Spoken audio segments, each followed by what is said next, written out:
할렐루야, 아침 묵상 시작합니다. 나는 전능하신 아버지 하나님, 천지의 창조주를 믿습니다. 나는 그의 유일하신 아들, 우리 주 예수 그리스도를 믿습니다. 그는 성령으로 잉태되어 동정녀 마리아에게서 나시고 본디오 빌라도에게 고난을 받아 십자가에 못 박혀 죽으시고 장사된 지 사흘 만에 죽은 자 가운데서 다시 살아나셨으며 하늘에 오르시어 전능하신 아버지 하나님 우편에 앉아 계시다가 거기로부터 살아있는 자와 죽은 자를 심판하러 오십니다. 나는 성령을 믿으며 거룩한 공교회와 성도의 교제와 죄를 용서받는 것과 몸의 부활과 영생을 믿습니다. 아멘. 우리 함께 찬송가 222장 함께 찬양하겠습니다. 우리 다시 만날 때까지 222장. 우리 다시 만날 때까지 하나님이 함께 계셔 훈계로서 인도하며 도와주시기를 바라네. 다시 만날 때 예수 앞에 만날 때 다시 만날 때 그때까지 계심 바라네. 우리 다시 만날 때까지 하나님이 함께 계셔 간 데마다 보하며 양식 주시기를 바라네. 다시 만날 때 예수 앞에 만날 때 다시 만날 때 그때까지 계심 바라네. 우리 다시 만날 때까지 하나님이 함께 계셔 위태한 일 명쾌하고 품어주시기를 바라네. 다시 만날 때 예수 앞에 만날 때 다시 만날 때 그때까지 계심 바라네. 우리 다시 만날 때까지 하나님이 함께 계셔 사망 권세 이기도록 지켜주시기를 바라네. 다시 만날 때 예수 앞에 만날 때 다시 만날 때 그때까지 계심 바라네. 아멘. 오늘 하나님께서 주시는 우리 지혜 말씀, 우리 전도서 10장입니다. 10장 1절에서 4절까지 말씀. 우리 오늘 전도서가 이제 끝나게 되면 이제 큐티 책을 가지고 우리 아침 묵상을 계속해 나갈 텐데 우리 전도서가 이제 3장 남았습니다. 3장 남아서 우리 끝까지 우리 지혜 말씀을 탐독하도록 하겠습니다. 우리 1절에서 4절까지 같이 읽겠습니다. 죽은 파리들이 향기름을 악취가 나게 만드는 것 같이 적은 우매가 지혜와 존귀를 난처하게 만드느니라. 지혜자의 마음은 오른쪽에 있고 우매한 자의 마음은 왼쪽에 있느니라. 우매한 자는 길을 갈 때에도 지혜가 부족하여 각 사람에게 자기가 우매함을 말하느니라. 주권자가 내게 분을 일으키거든 너는 내 자리를 떠나지 말라. 공손함이 큰 허물을 용서받게 하느니라. 아멘. 우리 오늘 10장의 말씀 여러 가지 지혜들이 나오는데 특별히 오늘 나누고자 하는 교훈 첫 번째는요, 작은 일에 지혜를 사용하라 입니다. 우리 1절부터 3절까지 쭉 보시면서 가게 될 텐데요, 1절의 말씀, 죽은 파리 너희 향기름을 악취가 나게 만드는 것 같이 적은 우매가 지혜와 존귀를 난처하게 만드느니라. 여러분, 작은 파리가 이 향수에 들어갔을 때 빠져 죽었다고 말합니다. 죽은 파리가 향수에 빠진들, 여러분, 빠지게 되면 향수가 아무리 향수라고 하더라도 그 훌륭한 향수에 파리가 죽게 되면 악취가 나게 되는 것입니다. 이 작은 것에 대한 우리가 조심을 해야 되죠. 이것의 교훈은 변치 않는 일 때문에 지혜가 가려지고 우리의 인생이 망쳐지고 명예가 더럽혀진다는 것입니다. 작은 행동이 위대한 일을 물거품으로 만들게 되고 또 한 사람의 위대한 인생이 아주 작은 일 때문에 그 위대한 일들, 그 명예들이 다 실추되고 마지막이 좋지 않은 경우들이 너무나 많이 있습니다. 2절도 마찬가지죠. 지혜자의 마음은 오른쪽에 있고 우매자의 마음은 왼쪽에 있느니라. 2절에 보면 오른쪽하고 왼쪽이 나옵니다.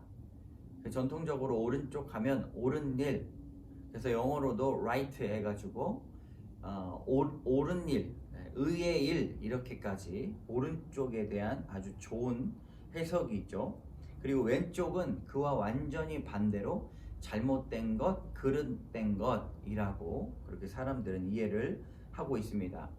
오늘 2절의 말씀을 그런 관점으로 보게 되면 지혜자의 마음이 항상 어디에 있는가? 바로 오른쪽에 있다는 것입니다. 바른 길에 그의 생각과 마음과 행동과 눈길이 늘 그 지혜로운 사람은 그쪽만 바라본다는 거예요.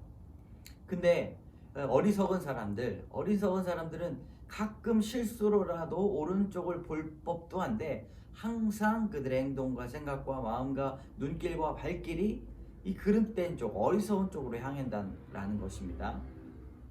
3절도 이 어리석은 자가 어떻게까지 어리석은가? 길을 갈 때에도 지혜가 너무 부족해서 자신의 어리석음을 다른 사람들한테 공표한다는 것이죠. 얼마나 안타깝습니까? 그러므로 우리가 지혜를 취해야 되는 모습을 확인해 보려면 그 사람의 생각과 마음이 어느 쪽에 있는가? 아무리 작고 소소한 일조차도 우리 항상 오른쪽, 의로운 쪽, 바른 길 쪽으로 향해져 있어야 우리의 모든 삶이 그 방향으로 갈 수가 있습니다. 아무리 작은 일이라 하더라도 우리는 그것에 지혜를 사용하고 하나님께서 함께 하신다는 생각을 가지고 있어야 됩니다. 여러분, 이 두 번째 교훈은 이것입니다. 용서받는 비결. 4절의 말씀, 주권자가 내게 분을 일으키거든 너는 내 자리를 떠나지 말라. 공손함이 큰 허물을 용서받게 하느니라. 여러분, 4절까지는 주권자가 내게 분을 일으키거든 이라고 이렇게 시작을 합니다. 4절부터 너는 내 자리를 떠나지 말라. 공손함이 큰 허물을 용서받게 된다. 화를 내는 사람이 나오죠. 주권자가 그 사람에게 분을 일으킵니다. 그 분을 일으키는 이유는 나와 있지 않아요. 그러나 때로는 화를 내기도 하고 혼을 내기도 하고 잘못한 것을 질책하기도 할 때에 우리가 어떤 태도를 가져야 하는가? 분을 품은 사람, 화를 내는 사람에게 같은 방식으로 상대하지 말라고 말합니다. 그것은 주권자라고 되어 있지만 때로는 우리의 상대가 될 수 있고 우리와 늘 만나는 사람일 수도 있습니다. 지혜 영역을 이렇게 확장시킬 수가 있다는 것이죠. 그때에 자리를 떠나지 말라. 그리고 인내하고 요동하지 말라라고 그렇게 말하고 있습니다. 왜 그럴까요? 사람들이 화를 낼 때 두 가지 감정이 있죠. 자신이 화냄을 표출하는 것이 있고 또 하나는 그 상대방이 그 화를 알아줬으면 좋겠다라는 마음이 공존합니다. 그래서 그때 서로가 서로에게 화를 내게 되면 이건 전쟁이 나죠.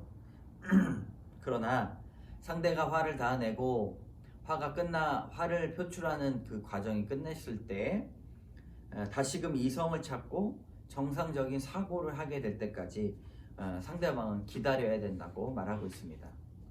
그에게 따라오는 선물이 바로 용서입니다. 용서는 다른 말로 하면 이해와 관용이죠. 만약에 잘못했을 때 화를 이렇게 내게 되면 뭐 여러 가지 잘못한 부분에 있어서 이 분을 내는 사람을 통해서 배우게 됩니다. 질책을 통해서 자신이 깨닫게도 됩니다. 근데 이것들을 잘 참고 귀담아 들으면 뒤에 따라오는 것이 바로 신뢰, 그리고 이해, 관용이죠. 화를 내는 사람이 왜 화를 내는지에 대해서 경청하고 자신을 고쳐 나갈 때 상대방으로부터 신뢰를 얻게 되는 일이 일어나기도 합니다. 나이가 들어감에 따라 그 어린 친구들을 또 잘못한 것들을 조언을 하고 권면을 하고 질책을 할 때 그것들을 받아들이는 태도에 관해서 그 사람의 성품을 알아볼 수 있게 됩니다. 왜냐하면 자신이 잘못하더라도 그런 너그러운 태도, 관용하는 태도를 갖고 있다면 그 사람이 더욱더 발전 가능성이 있기 때문입니다.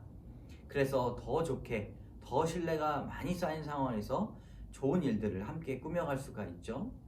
그러므로 지혜로운 지도자가 지혜로운 신하를 만나게 되면 부국강병을 이루는 것처럼 우리는 항상 지혜로운 쪽으로 선택하고 지혜로운 생각을 해야 할 것입니다. 오늘 하루도 지혜로 살아가시기 바랍니다. 기도하겠습니다. 참 좋으신 하나님 감사합니다.